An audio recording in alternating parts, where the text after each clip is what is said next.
अभी जो भजन था, कितनी सच्ची तस्वीर इंसान की पेश की है। हर इंसान उस चीज से वाकिफ है कि हमारी जिंदगी में 4 अवस्थाएं गुजरती हैं और चारों पर हमारा किसी पर भी काबू नहीं। जन्म होना हमारे बस की बात नहीं है, अंत मृत्यु हो जाना भी हमारे बस की बात नहीं है। उसके बीच में जवानी आना और बुढ़ापे की अवस्था आना भी हमारे बस की बात नहीं।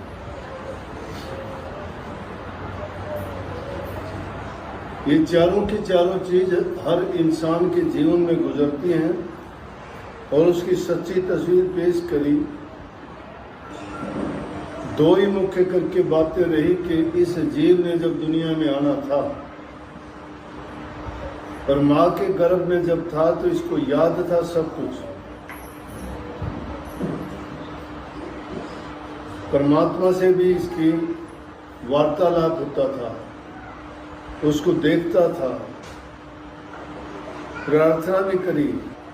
संतों ने वो बात खोज निकाली कि जब गर्भ में था तो इस जीव प्रार्थना करता, मुझे बाहर निकाल दी। 9 मास के बाद में बाहर आ गया जी। इस दुनिया के खेल में दुनिया ने सिखा दिया इसको। जब तक बच्चा था ज्ञान नहीं था, पवित्र था, मेर तेर की भावना नहीं थी, किसी से ईर्ष्या द्वेष नहीं था। जो मन में आता वो काम करता था, सुख दुख का नहीं पता था, लाभ हानि का नहीं पता था, फायदा नुकसान नहीं जानता था, हित अहित भी नहीं सोचता था कि इसमें मेरी भलाई है। निंदा चुगली बुराइयों से दूर था, एकदम पवित्र।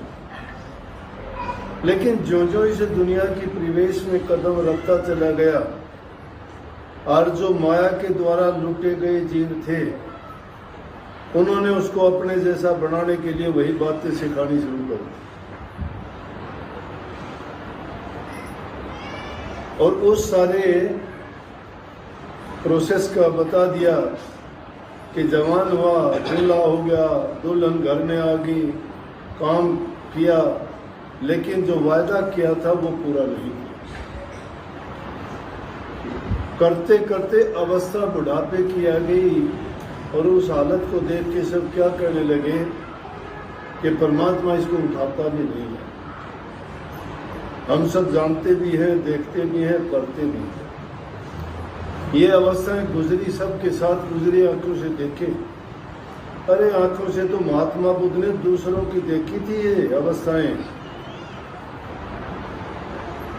उन्होंने एक बुजुर्ग आदमी को देखा था, उन्होंने एक बीमार आदमी को देखा था, उन्होंने एक मुर्दे आदमी को देखा था और उनको देख के पूछी थी तो उनको याद आई थी वो बात। हम तो याद करते नहीं, भूले से नहीं करते।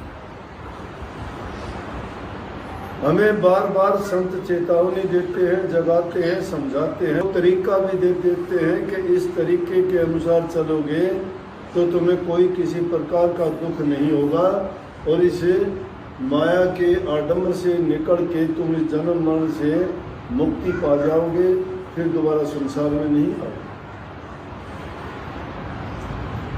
परंतु ये इंसान है कि अपने विचार से अपने कर्म बनाता है, जो सोचता है वो उस सोच में किसी महापुरुष को अगर सम्मिलित कर ले और अपनी बातों को उनके अधीन कर दे तो उसकी बातों का मूल्य बढ़ जाता है। मूल्य क्यों बढ़ जाता है कि बुरी बात वो उसको अपनाने नहीं देते और अच्छी बात अपनाने के लिए हमेशा उसको प्रेरित करते हैं। उन अच्छी बातों को मान के वो अपने जीवन को सुधार सकता है, बना सकता है और उसको कभी भी ये दुख नहीं होगा। दुख इंसान को कब होता है? जब वो सोचता है कि ये मेरे साथ गलत हो गया। लेकिन जिसने ये सोच लिया कि प्रकृति का नियम है, कुदरत का ये खेल है और इस खेल में हम उस कुदरत के अधीन एक पुतली की तरह से हैं, हमें उनके अनुसार नाचना पड़ता है, लेकिन संत सतगुरु असली भेद बताते हैं कि भाई करनी अगर अच्छी करोगे तो तुम्हारा जीवन संवर सकता। तुम्हारे कर्म के लेख बुरे हैं भले हैं, भले हैं तो कोई दुख नहीं है, बुरे हैं तो वो भी तुम काट सकते हो।